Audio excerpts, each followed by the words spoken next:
Mga kapatid, sama natin sa ating pananalangin ang ating pasasalamat at ang tatanging kailingan ni na Luis Herrero at pamilya, Villa Oro at pamilya, Vic at Susi Mendoza at pamilya, Mario Cora de Leon at pamilya, Absalom Lebuenga, pamilya Simangan, Quinto at Salazar, Renner David de Leon at pamilya, Jennifer R. Francisco at pamilya, Alicia Arcega Villacrucis at pamilya, Mila Digonong at pamilya, Tony at Evelyn Salazar at pamilya, Sally, Celine, Dominic Nicolas, Jared E. Pascual at pamilya, kaibigan ng EDB Community, Antonio at Victoria Sanchez at pamilya, Bishop Dennis Villarojo, Reverend Father Rupino Pensulit, Cesar at Lolita Nicolas at pamilya, Wilma Villamena at lahat ng mga kasapi ng Legion of Mary, Marieta Quirol at pamilya, Maria Visitacion Bernardo at ng espisi ng mahal na ina ng naging saklolo sa GK Blue Eagle, para sa kaligtasan ni Glena de Jesus at pamilya, Piling Villarreba at pamilya,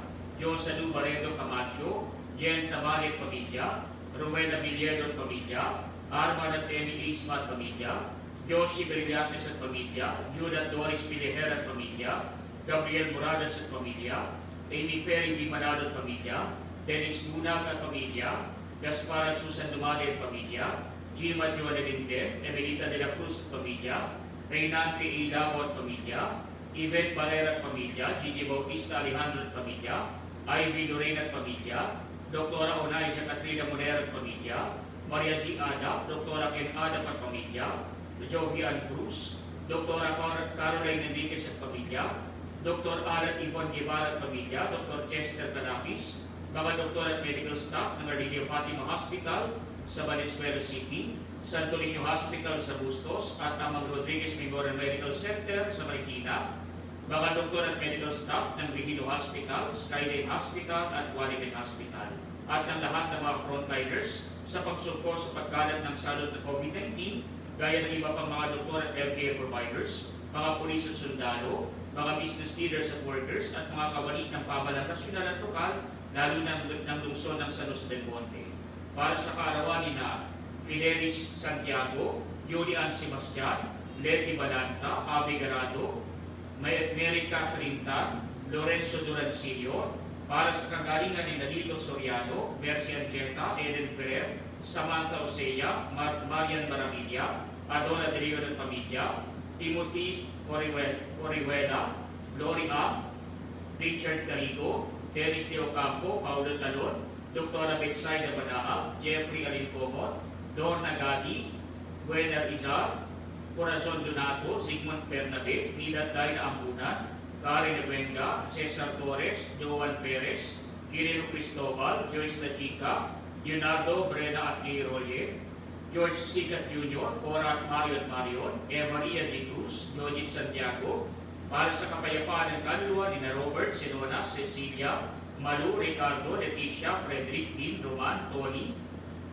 Renerio, Pedro, Celita, Priscilla, Siledonia, Evelyn, Eric, Gil, Andres, Sofia, Alejandro, Lucio, Wilma, Alexander, Sila, Nelson, Alfredo, Nicolas, Viviana, Epifania, Maura, Emilia, Marcela, Bartolome, Roy, Julita, Milena, Isabela, Raquel, Puloy, Nestor, Ferman, Boy, Conchita, Alejandro, Enriqueta, Pablito, Marisa, Jaime, Peter, Catanasia, Antonio, Porfirio, Erlinda, Maria Febes, Celia, Rufo, Protasio, Susana, Roderick, Gerard, Lilia, Flor, Melissa, Lydia, Jasmine, Lucila, Brian Angelo, Ima Concepcion, Rian Joy, Antonio, Maximina, Domingo, Teodora, Jose, Maricel, Josie, Josefina, Marilyn, Belia, Josefino, Nova, Isabel, Luis, Zenaida, Pedro, Adolf, Melvin, Patricio, Julieta, Rosendo, Francisca at Sion. At mga doktor at frontliners na namayapa na at sa mga naging biktima ng salot ng COVID-19, at para sa lahat ng mga namayapang biktor ng Diocese ng Malolos at sa lahat ng mga kaawa-awang kaluluwa sa purgatorio. Sa ngala ng Ama at ng Anak at ng Espiritu Santo, Amen. sumainyo ang Panginoon. At sumayo. Mga kapatid, tinipon tayo bilang mga kahit ng angka ng Diyos, kaya nabulog tayo sa mawaing Panginoon na nagpapatawad sa atin ng lubos. Sinugong tagapagpagaling sa mga nagsisisi, Panginoon, kaawaan kami. Panginoon, kaawaan mo kami. Dumating na tagapaganyayang mga kasalanan magsisi, Kristo, kaawaan kami. Kristo, kaawaan mo kami. Nakaluklo ka sa kanan ng Diyos, Ama, para ipapagitan kami. Panginoon, kaawaan kami. Panginoon, kaawaan mo kami. Kaawaan tayo ng mga panirihang Diyos, patawarin sa ating mga kasalanan, at pagtubayan tayo sa buhay na walang hanggan. Amen. Manalangin tayo.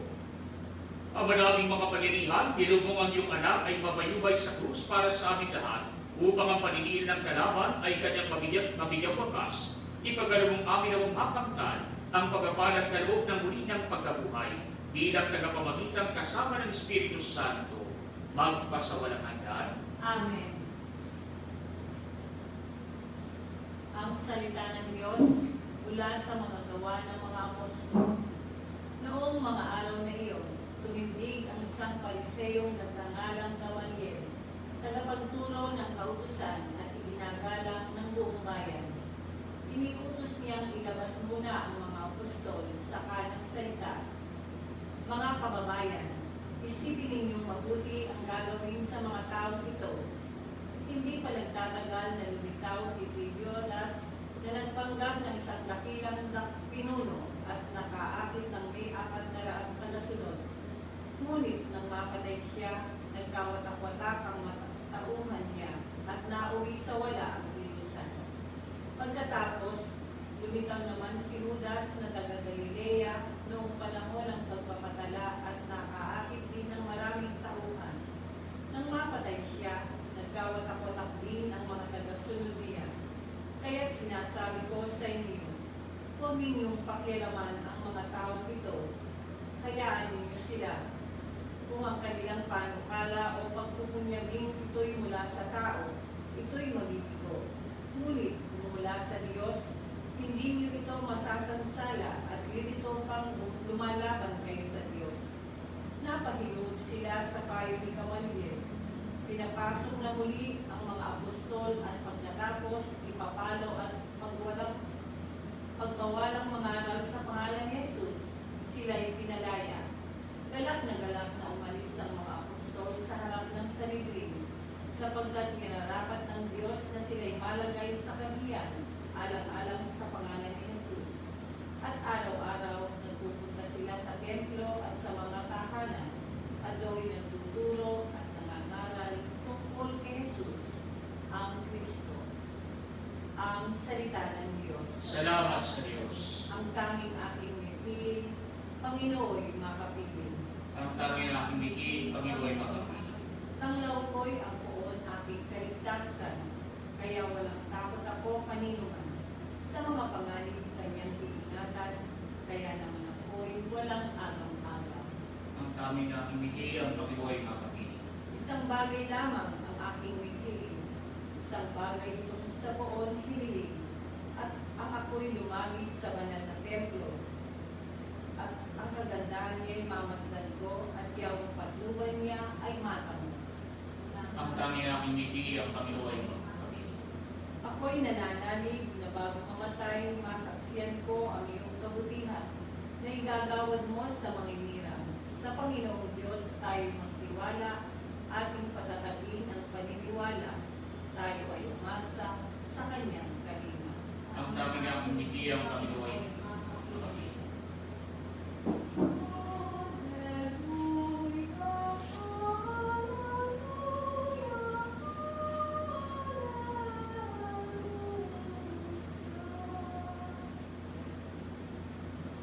Sumainyo ang Panginoon. At sumayo rin. Ang mabuting balita ng Panginoon ayon kay San Juan. Papuri sa iyo, Panginoon. Noong panahong iyon, tumawid si Jesus sa ibayo ng lawa ng Galilea na tinatawag ding lawa ng Tiberias. Sinundan siya ng napakaraming tao sapagat nakita nila ang mga kababalagang ginawa niya sa pagpapagaling sa mga may sakit. Umahon si Jesus sa burol kasamang kanyang mga lagat at naupuroon. Malapit na noon ang pista ng Pasko ng Hudyo. Tumalaw si Jesus at nakita niyang dumarating ng napakaraming tao. Tinanong siya ni Felipe, saan tayo bibili ng tinapay upang makakain ng mga tao ito? Sinabi niya ito para subukin si Felipe sapagat alam ni Jesus ang kanyang gagawin. Sumagot si Felipe, kahit na po halagang 200 dinaryong tinapay bili, ay di sasapat para makakain ng tigkakaunti ang mga tao. sinabi ng isa sa kanyang mga alagad, si Andres na kapatid ni Simon Pedro, mayroon po rin isang batang lalaki na may dalang 5 tinapay na sibada at 2 isda. Ngunit gaano na ito sa ganyang karaming tao? Paupuin ninyo sila, wika ni Jesus. Matamo sa lugar na iyon, umupo ang lahat, umigit kumulang sa 5,000 ang mga lalaki. Kinuha ni Jesus ang tinapay at matapos magpasalamat sa Diyos ay pinamahagi sa mga tao. Kaya hindi nang ginawa niya sa mga isda. Binigyan ng lahat hanggang sa gusto nila. At nang makakain na sila, sinabi niya sa mga alagad, ipunin ninyo ang lumabis para hindi masayang. Gayon nga ang ginawa nila at nakapuno sila ng 12 bakul. Nang makita ng mga tao kapag ang ginawa ni Jesus, sinabi nila, tunay na ito ang propetang paririto sa sanlibutan.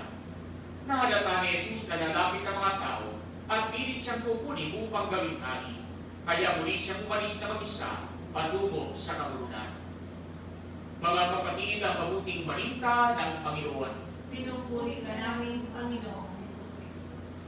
Mga kapatid, sa ating mabuting balita ay pinapayag sa akin ang ginawang pagpapakain ng ating Panginoon sa 5,000 kalalakihan na susunod-sunod sa Kanya mula sa Kanyang pangangaral. Kaya nga po ang Kanyang pinagpunan lamang ng mapapakain sa kanila ay mula sa isang batang pasli na may daladalang 5 tinapay at 2 isda. Kaya nga kung papaano nakakain ang mga tao hanggang sa gusto nila at may lumabis pa na natipon na 12 bakul ay isang napakalaking himala na ginawa ng ating Panginoon.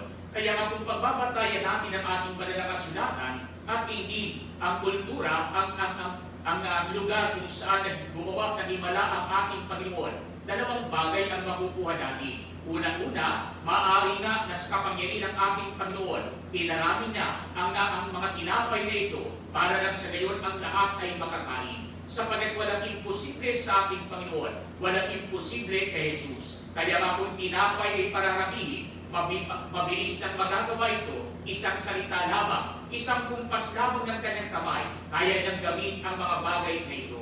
Sapagat kung papaano sa isang salita lamang, nakapagbubuhay siya ng mga patay, tinapay pa kaya na pararamihin lamang ang hindi kayang gawin ng ating Panginoon. Kaya ba kahit sa pagtukso sa ating Panginoon, ito rin ang ginawa na tukso ng demonyo sa Kanya nung siya ay nandoon sa disyerto at nag-aayuno sa loob ng 40 araw at 40 gabi. Kaya nga unang tukso sa ating Panginoon, gawin mong tinapay ang mga bato ito. Kaya nga po mga kapatid, sandali lamang kaya itong gawin ng ating Panginoon. Subalit mga kapatid, sa ating pong mabuting balita, pinarami man niya ang tinapay para makakain ang mga tao, pinarami man niya ang mga isda upang maipamahagi sa mga taong nagugutom na susunod-sunod sa Kanya. Ay mga kapatid, mayroon pang isang paraan upang nang sa gayon, paunawaan natin ang banal na ebanghelyo na ito. Ang isa, yung ginawa na milagro ng ating Panginoon na kung saan pinarami niya ang tinapay at isda, subalit ang ikalawa, marahil inulog ng ating Panginoon ng pag-ibig at pagkalinga ang mga tao. Sapagat mga kapatid, ang ating Panginoon, kasama ng mga tao, sila man ay nagpupunta sa ilang mga lugar na lugar. Kaya nga po mga kapatid, kung titignan natin, noon kapag pupunta ka sa isang ilang, wala ka namang mabibilan na tindahan. Doon sa ilang na mga lugar, wala ka namang pamamalitan ng iyong pera. Wala ka rin pamamalitan ng iyong daladala kahit ano paman. Sapagat mga kapatid, kapag ikay nasa ila, ang pinaka-importante na dapat mong dalhin ay tubig at pagkain. At ang pagkain nila ay kadalasan tinapay o kaya naman ay mga gulay-gulay. Kaya nga po mga kapatid, palagi ito ang daladala ng mga tao sa tuwing sila ay pupunta sa ibang lugar. Kaya walang pinagkaiba sa atin na kapag may pupuntahan tayo, hindi lang pagkain ang daladala natin. May daladala tayong salapi. Bakit? Sapagat kahit saan ka naman pupunta ngayon, may mabibilan ka. Maliban na lamang kung pupunta ka sa mundo. Kaya nga po kadalasan, pera ang daladala natin. Pero yung mga tao na ito, disyerto o kaya naman ay ilang na lugar ang kanilang pinupuntahan sa kasusunod sa ating Panginoon. Kaya walang halaga kahit may dala ka pang pera. Kaya ang dadalhin talaga ay pagkain at tubig. Kaya nga po kung hindi mo alam kung gaano katagal ang ating Panginoon ay iyong susundan sa isang ilang na buo, titipirin mo ang iyong pagkain. Kaya hindi mo lahat ilalabas nang sa gayon meron kang makuha na paunti-unti na hindi ka magutom. Subalit sa ating mabuting balita, ating nakita kung gaano naging bukas palad ang isang batang pastig. Mayroon lamang siyang 5 tinapay at 2 isda, pinagkalupang lahat para sa ating Panginoon. Gayon katiwala ang bata na ito na ang Diyos ang kanyang pinagbibigyan ng kanyang pagkain. Ganon katiwala ang bata na ito na hindi siya pababayaan kahit ibigay niya ang lahat para sa ating Panginoon. Kaya nga po kahit naman may 5 tinapay at 2 isda ang ating Panginoon, kasama ng Panginoon ang 12 niyang alagad, sa kanilang 13, hindi nakakasya ito. Sa kanilang 13, hindi na magkakasya ang tinapay at isda na ito. Kulang na kulang. Subalit mga kapatid, kahit na hindi nakakasya, binahagi pa ng ating Panginoon sa mga tao.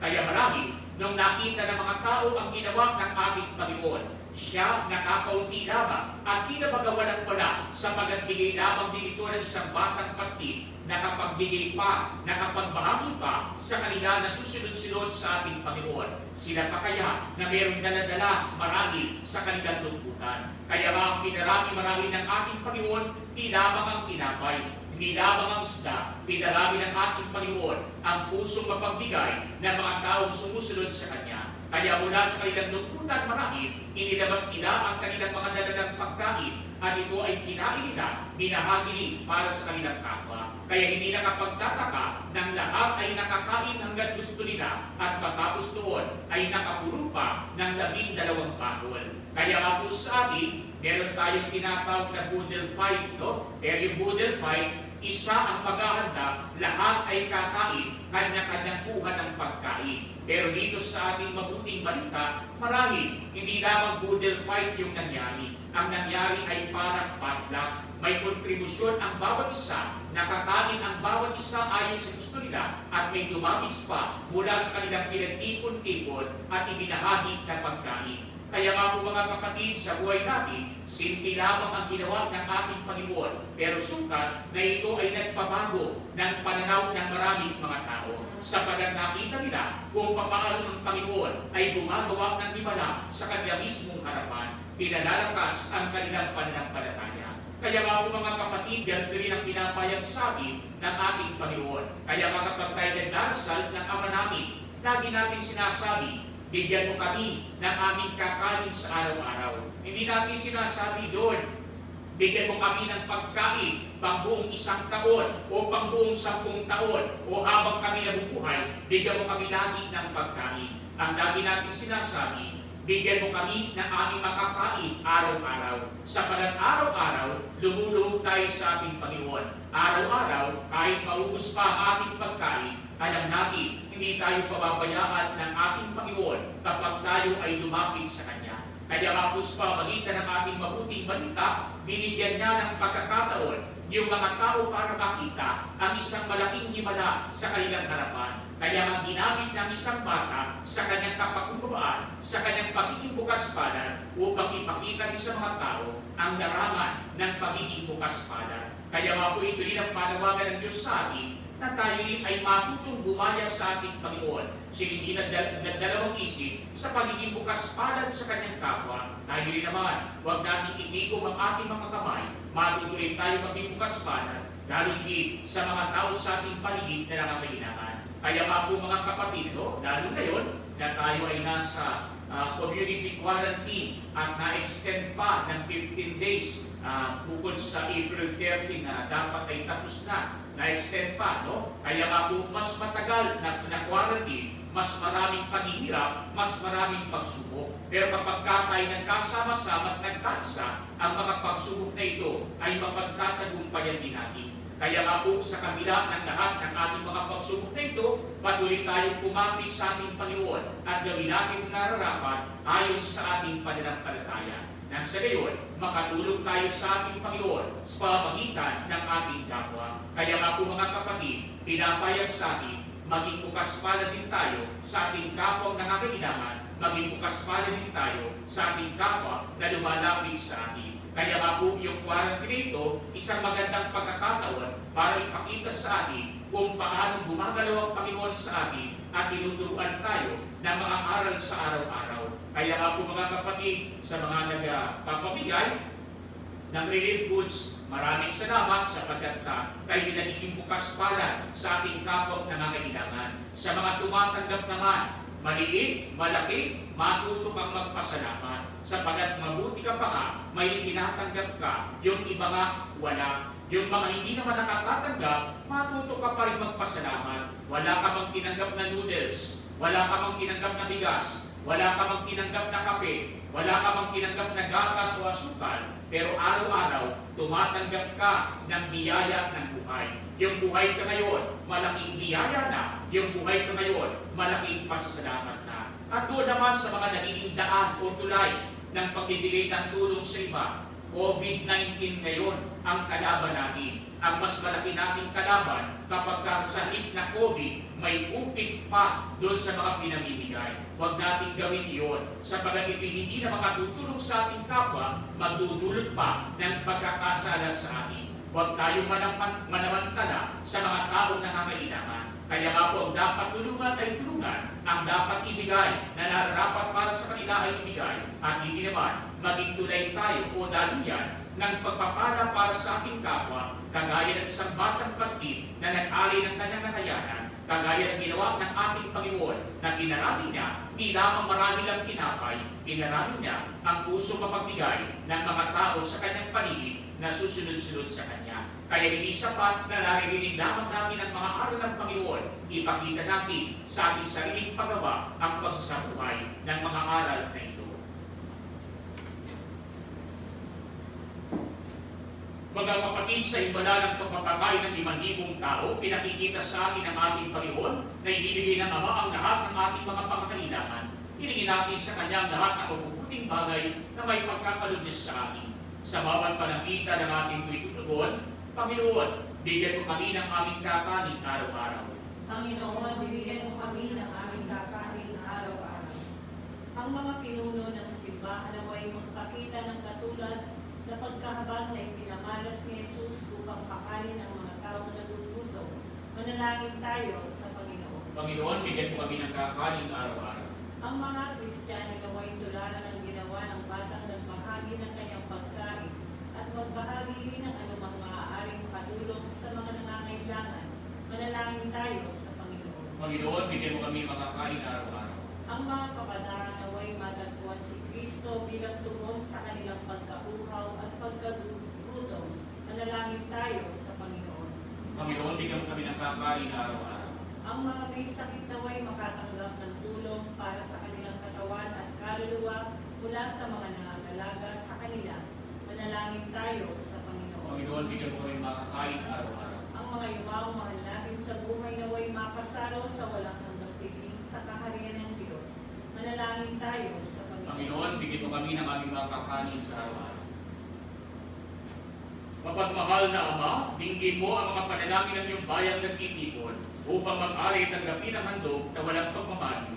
Ang iyong anak na nabuhay tagahari, magpasawalang hanggan. Amen.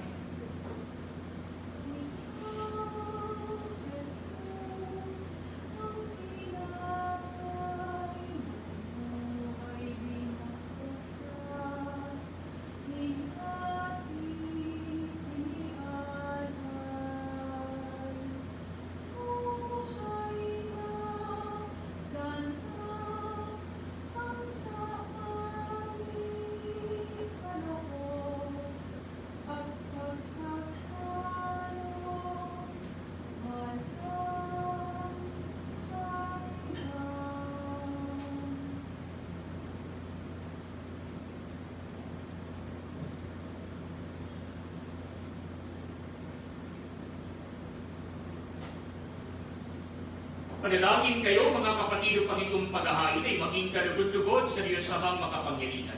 Tanggapin nawa ng Panginoon itong paghahain sa iyong mga kamay, sa kapurihan niya at karangalan sa ating kapakinabangan at sa buong sambayanan niyang banal. Ang madaming nimika, tanggapin mo at kalugdan ang mga ari ng iyong angkan upang sa tulong ng iyong pag-ingat at pagsubaybay, ang bigay mo sa aming pagpuhunan ay hindi masayang, kundi tumubo pa ng mga kaloob mong walang katapusan. Sa pamamagitan ng Jesu Kristo kasama ng Espiritu Santo, magpasawalang hanggan. Amen. Sumainyo ang Panginoon. At sumayo rin. Itaas sa Diyos ang inyong puso at diwa. Tinaas na namin sa Panginoon. Pasalamatan natin ang Panginoong ating Diyos. Marapat na siya ay pasalamatan. Ama naming makapangyarihan, turing ang marapat na ikaw ay aming pasalamatan ngayong pinagdiriwang paghahari ng Mesiyas, ang maamong tupa na tungo sa aming lahat. Sa paghahari ng sariling buhay at sa pagkabuhay ng anak mong mahal, magsangganap ang iyong tahanan at kaming pinaghahari na mo'y naging kasambahay. Sa pagkamatay niya sa krus na lupig ang kamatayan, sa kanyang pagkabuhay, naging buhay siya ng tanan. Kaya kaisa ng mga anghel na nagsisiawit ng papuri sa iyo, nang walang humpay sa kalangitan, kami nilubunyi sa iyong kadakilaan. Santo, Santo, Santo, Panginoong Diyos na makahukbo, napupuno ang langit at lupa ng kadakilaan mo. Hosana sa kaitaasan. Pinagpala ang naparirito sa ngalan ng Panginoon. Hosana sa kaitaasan. Ang madaming banal, ikaw ang dapat kang purihin ng tanang kinapal sapagat sa pamamagitan ng iyong anak na aming Panginoong Kristo at sa kapangyarihan ng Banal na Espiritu, ang lahat ay binibigyan mo ng buhay at kabananan. Walang sawa mong tinitipon ang iyong sabayanan upang mula sa pagsikat hanggang sa paglubog ng araw, mayandog ang malinis na alay para sa pangit ang iyong ngalan. Ama, sinasamo naming pakabanalin mo sa kapangyarihan ng Banal na Espiritu ang mga kaloob na ito na aming inilalaan sa iyo. Ito ay maging katawan at dugo ng iyong anak at aming Panginoong Kristo na nagutos si pagdiwang ang misteryo ito. Noong gabi ni pagkalulos siya, hinawakan niya ang tinapay, pinasalamatan kaniya, pinagati-hati niya iyon, iniabot sa kanyang mga alagad at sinabi, tanggapin ninyong lahat ito at kanin. Ito ang aking katawan na ihahandog para sa iyo.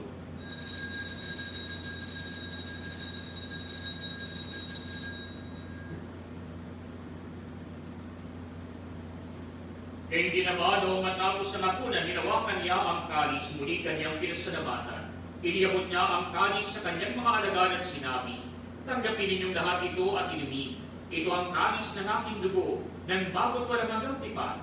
Ang aking dugo na ibubuhos para sa inyo para sa lahat, sa iyong pagpapatawad ng mga kasalanan.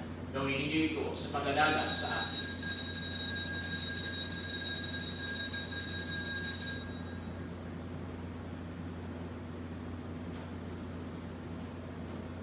Mga kapatid, ang misteryo ng ating pananampalataya. Si Kristo ay namatay, si Kristo ay nabuhay, si Kristo ay babalik sa wakas ng panahon. Ama, ginugunita namin ang pagkamatay ng iyong anak na sa amin nabigtas, gayon ang kanyang muling pagkabuhay at pag-akyat sa kalangitan. Samantalang ang kanyang pagbabalik ay pinananabikan, kaya bilang pasasalamat, ngayon amin iaalay sa iyo ang buhay at banal na paghahari nito. Tunghayan mo handog na ito ng iyong simbahan. Masdan mong iyong anak na nag-ari ng kanyang buhay upang kami pakipagkasundo sa iyo.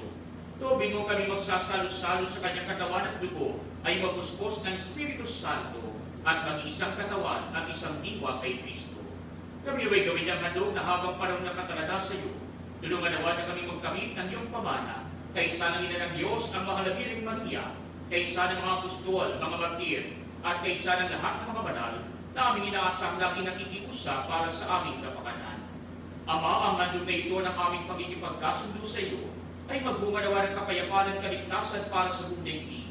Patatagin mo sa pananampalataya at pag-ibig ng iyong simbahang naglalakbay sa lupa, kasama ng iyong lingkod na si Papa Francisco, ang aming obispong si Denis, ng tanang mga obispo at ng buong kaparian, at ang iyong piniling sambayanan.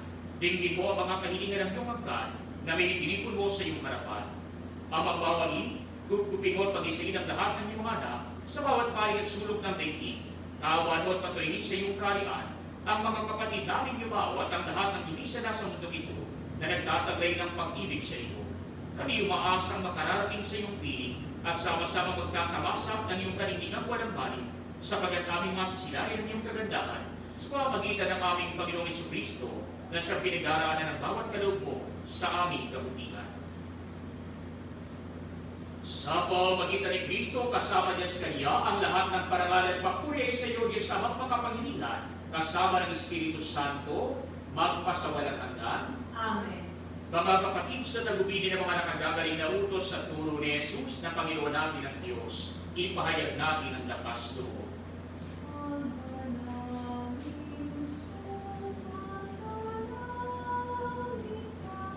Sambahin ang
Magyayam mo kami sa lahat ng masama. Inihiling namin kabiyadya sa lahat ng masama, pagkalooban ng kapayapaan araw-araw, iligtas sa kasalanan, at ilayo sa lahat ng kapahamakan, samantalang aming pinananabikan ang dakilang araw ng pagpapahayag ng tagapagligtas namin si Yesu Kristo. Sapagkat iyo ang kaharian at ang kapangyarihan at ang kapurihan magpakailanman. Amen. Panginoong Jesucristo, sinabi mo sa mga apostol, kapayapaan ang iniiwan ko sa inyo, ang aking kapayapaan ang binibigay ko sa inyo. Tumayan mo ang aming pananampalataya at ng aming mga pagkakasala. Pagkalooban mo kami ng kapayapaan at pagkakaisa ayon sa iyong kalooban, kasama ng Espiritu Santo, magpasawalang hanggan. Amen. Ang kapayapaan ng Panginoon ay laging sumainyo.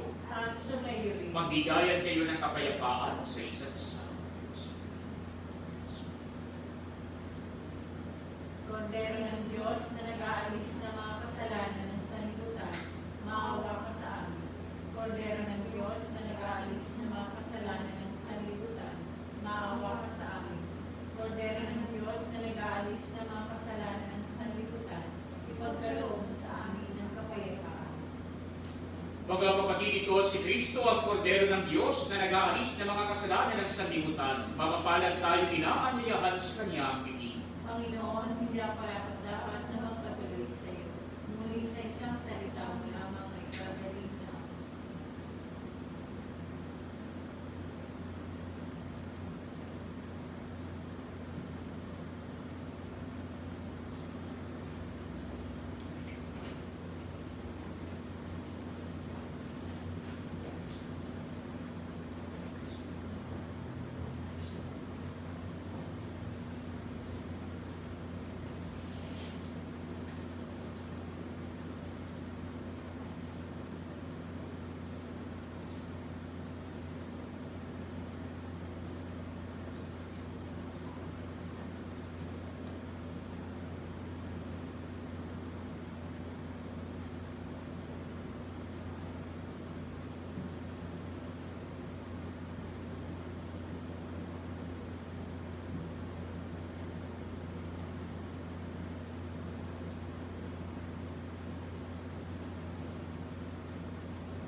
Oratio Imperata, kaugnay ng COVID-19.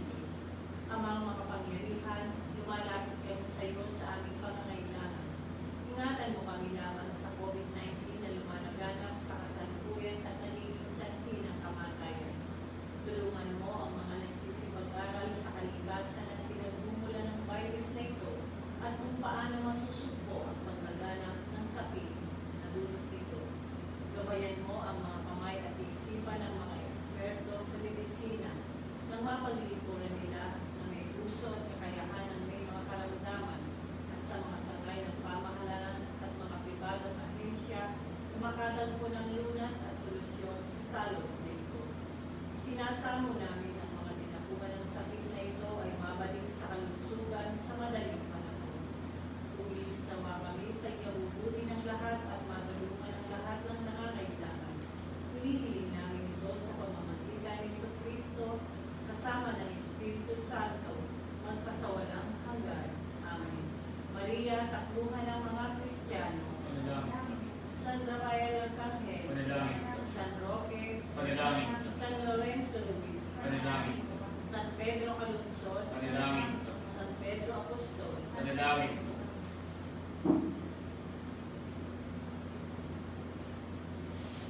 Manalangin tayo.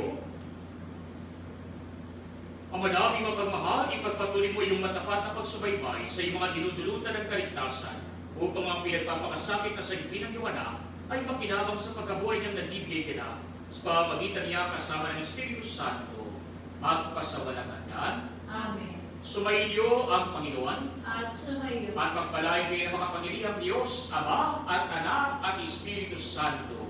Amen. Umayo kayo sa kapayapaan ni Kristo. Salamat